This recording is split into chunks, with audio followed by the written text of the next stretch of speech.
मैं उन्हीं मुसलमानों से एक सवाल कर रहा हूं, सच बताओ कुरान शरीफ पे हाथ रख करके, करबला में क्या हुआ था? अगर यह हिम्मत नहीं है तो हिंदुओं को और सनातनियों को झूठ बोलने के लिए करबला का इस्तेमाल मत करो। करबला में तुमने मोहम्मद साहब के खानदान, उनके नवासों के नवासे, उनकी हत्याएं करके उनकी गर्दनों को नेजों के ऊपर, नेजों कहते हैं बड़े बड़े त्रिशूलों के ऊपर लेकर के शाम की गलियों में उनकी औरतों को बेराबरू होके घुमाया था। तुमने ये किया था। तुम किसको बताना चाहते हो? तुम तो न मोहम्मद के सगे हो न उनके खानदान के सगे हो। तुमने तो उनके दामाद को नमाज पढ़ते हुए उनका कत्ल किया। तुमने तो मोहम्मद की बेटी के घर में आग लगाई और जलते दरवाजे में उन्हें मार के दफन कर दिया। तुमने उनके नवासों की गर्दनें काटी। तुम कहते हो कि करबला हमें याद है। तुम करबला के बारे में झूठ बोल रहे हो। आज ये ताकतें कौन हैं?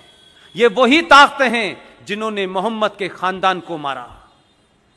इसलिए अबू बकर से लेकर के अल बगदादी तक एक ही सोच है, जो मोहम्मद के नहीं हुए वो हिंदुस्तान के कैसे हो सकते हैं? जो उनके नवासों के नहीं हुए उसके कैसे हो सकते हैं? हमको सिखा रहे हो? हमने तो और हमारे डीएनए में तो राजा दाहिर सेन का इतिहास नहीं पढ़ा है तुमने, और मक्कार इस देश के इतिहासकारों ने पढ़ाया नहीं है, और हमें यह जिज्ञासा नहीं है कि हमारे पूर्वज कौन थे।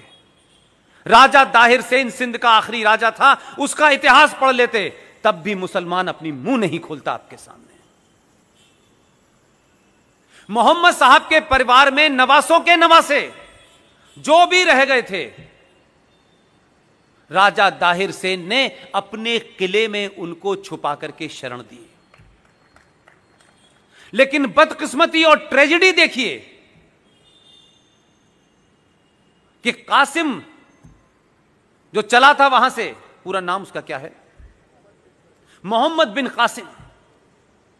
जो मोहम्मद बिन कासिम आया, उसने खानदान के खानदान मारे, मोहम्मद साहब के खानदान को मारा। राजा दाहिर उनके खानदान को बचाते बचाते, लड़ते लड़ते शहीद हो गया, लेकिन मोहम्मद के बच्चों पे उसने आंच नहीं आने दी। उस मोहम्मद बिन कासिम ने मोहम्मद के खानदान को मारा। पाकिस्तान का आज हीरो मोहम्मद बिन कासिम है। कहां के मुसलमानों हो और किस जगह के मुसलमानों हो, हमारे मुसलमान होने पे मुझे शक है।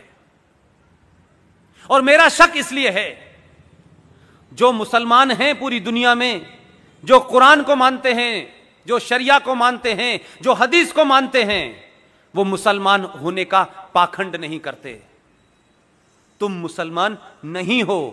तुम इस धरती पे मुगलों द्वारा अत्याचारों के सामने तुमने तलवार के सामने शलवार पहन ली थी।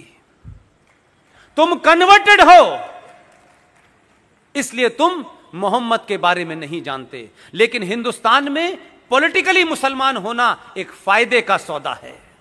सत्ताएं डरती हैं, लोग डरते हैं, समाज डरते हैं, नाजायज मांगों को लोग मान लेते हैं। इसलिए तुम असली मुसलमान नहीं हो, तुम कन्वर्टेड मुसलमान हो।